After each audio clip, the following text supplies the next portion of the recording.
அம்மா miss uniform போட்டு சொன்னாங்க. போட்டு வரலன்னா உள்ள விட மாட்டாங்களா? சரி சரி, நீ எதுக்கும் கவலைப்படாத.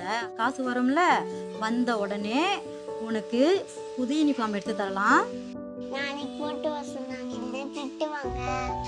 நான் மிஸ்ஸுக்கு ஃபோன் பண்ணி சொல்லிடுறேன். நீ கால் பண்ணில சொல்ல மாட்டேன், அப்பா கிட்டே சொல்லி வாங்கிக்கனே. யாரு உங்க அப்பனா?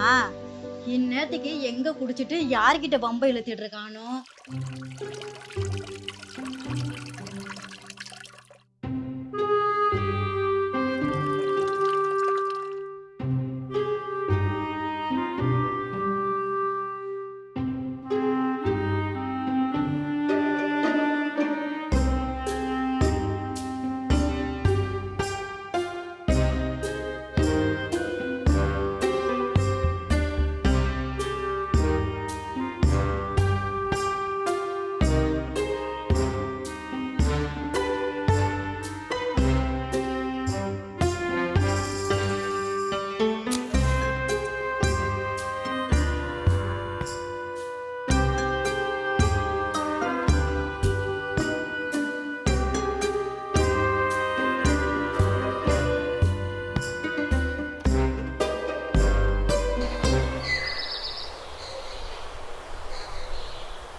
கொஞ்சம் கூட சூடு சொரணே கிடையாதா? எதுக்கு இப்படி டெய்லி குடிச்சிட்டு வந்து எங்க உசுரை வாங்குற? இப்படி கொஞ்சம் கொஞ்சமா எங்க உசுரை வாங்குறதுக்கு விஷத்தை வாங்கி வந்து கொடுத்துரு. ஒரே நாங்க குடிச்சிட்டு செத்துடுறோம். இப்ப எது கத்திட்டு இருக்க? போய் வேலை பாரு. கல்யாணம் பண்ணும்போது என்னையா சொல்லி கல்யாணம் பண்ண? என்ன அம்மா கங்கா, போகும்போது அழக்கூடாதுடா, சந்தோஷமாயிரு. என்னன்னா மத்தவங்க மாதிரி குடிச்சிட்டு ஆட்டம் பண்ணிட்டு உன்னை நல்லா பார்த்துக்க மாட்டேன்னு நினைக்கிறியா? உன்னை ராணி மாதிரி வச்சு பார்த்து பண்ண.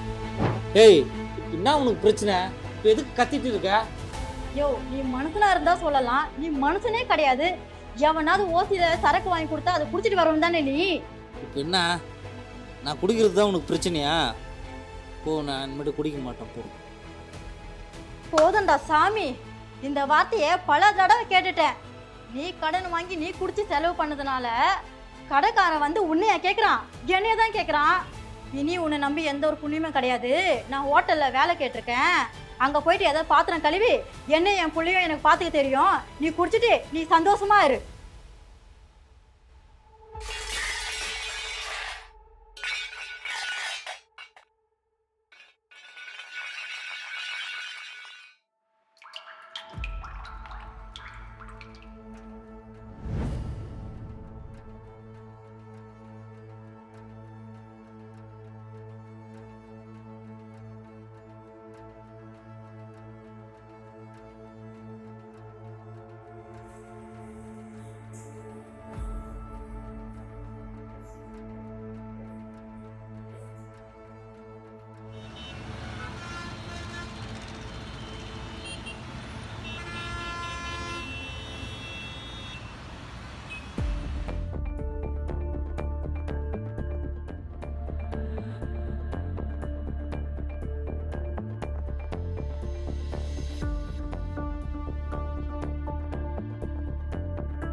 என்னையா பண்ணுறது?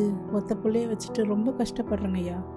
என் மகளை ராணி மாதிரி வச்சு காப்பாற்றுவேன்னு சொன்னாயா, அதை நம்பி கட்டி கொடுத்தேன். இப்போ என் பொண்ணோட நிலைமைய பாருங்க. இப்போ கூட பாருங்க, எங்க குடிச்சிட்டு எங்க விழுந்து கிடக்குறானோ தெரியல.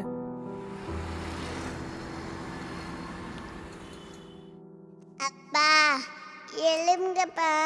அப்பா எங்க அப்பாவுக்கு என்ன ஆச்சு மிஸ்? அழாதம்மா, உங்க அப்பாவுக்கு ஒன்றும் ஆகலடா. ஏன்ப்பா தானே குடிக்கிற? உனக்கு என்னமா ஆயிடுச்சுன்னா என்ன அம்மா யாருப்பா பார்த்துப்பா? தங்க புள்ள, அப்பா இனிமேட்டு குடிக்க மாட்டோமா? உன்னி அம்மாவையும் நல்லா பார்த்துப்போண்டா. சரி சரி, அதையே நினச்சி வருத்தப்படாதீங்க. அவன் வரட்டும், வந்த உடனே நான் பேசிட்டே போகிறேன். அண்ணே வாண்ணே. வாப்பா சமுத்திரம். வாங்கண்ணே வாண்ணே. அம்மாட்ட போம்மா. உட்கார். எப்படி பாருங்க? நல்லா இருக்குண்ணே. பாப்பா நம்ம ஹோட்டலுக்கு வேலைக்கு வந்தாங்கப்பா. வந்த முதல் நாளே மயக்கம் போட்டு விழுந்துட்டாங்க. அதான் ஹாஸ்பிட்டல் கூப்பிட்டு போயிட்டு கூப்பிட்டு வந்தேன். எந்த குடும்பத்தில் கஷ்டம் இல்லாமல் இருக்குது? எல்லா குடும்பத்துலேயும் கஷ்டம் இருக்குது. அதுக்குன்னு குடிச்சிட்டே இருந்தால் எல்லாம் சரியாயிடுமா? உன்னை விட நான் அதிகமாக குடிச்சிட்டு இருந்தேன். அவ்வளோ கஷ்டம் என் குடும்பத்தில். அதனால் செத்தே போயிடலான்னு கூட நினச்சேன். அந்த சமயத்தில் தான் என் ஃப்ரெண்டு ஜீசஸ் கால்ஸை பற்றி சொன்னோம். நான் உடனே என் குடும்பத்தோடு போயிட்டு வந்தேன். இப்போ நான் நிம்மதியாக இருக்கிறேன். என் வாழ்க்கையில் எப்படி ஒரு அற்புதம் நடந்ததோ அப்படியே உன் வாழ்க்கையில் ஒரு அற்புதம் நடக்கும். சரி சமுத்திரம், நான் கிளம்பட்டுமா? அப்புறம் சொன்னதெல்லாம் ஞாபகம் இருக்கட்டும். எதை பற்றியும் யோசிக்காத. சரிண்ணே. கண்டிப்பாக நல்லதே நடக்கும். என் அருமை சகோதர சகோதரிகளே, ஆண்டவன் உங்களை வெறுக்கவில்லை. உங்களுடைய தீய பழக்கத்தின் நிமித்தம், தீய எண்ணங்களின் நிமித்தம், தீய உறவுகளின் நிமித்தம் உங்கள் வாழ்க்கை கெட்டு போகிறதே என்று ஆண்டவர் உங்களை குறித்து கவலைப்படுகிறார். உங்களுக்கு உதவி செய்ய வல்லமையுள்ளவராக இருக்கிறார்.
நான் 2008 வந்து சும்மா நண்பரோடு சாதாரணமாக குடிக்க ஆரம்பித்தேன். அது என்னென்னா மது போத ஆதிமாகி லாஸ்ட்டில் 2008 2009 ஒரு தீவிரமாக குடிக்க ஆரம்பிச்சு, ரொம்ப குடிக்க ஆரம்பிச்சிட்டேன்.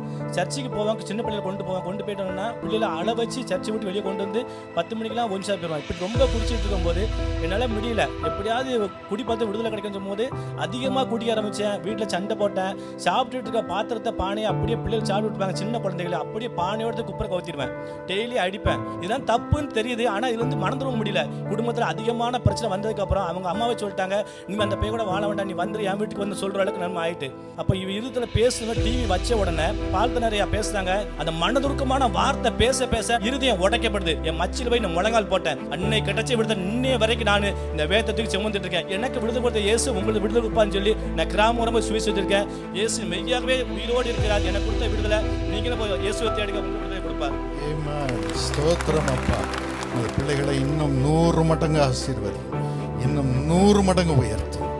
மகிமையான கிரியைகளை அவர்களுக்கும் மூலமாகவும் செய்யும். ஆசீர்வதி. God bless you.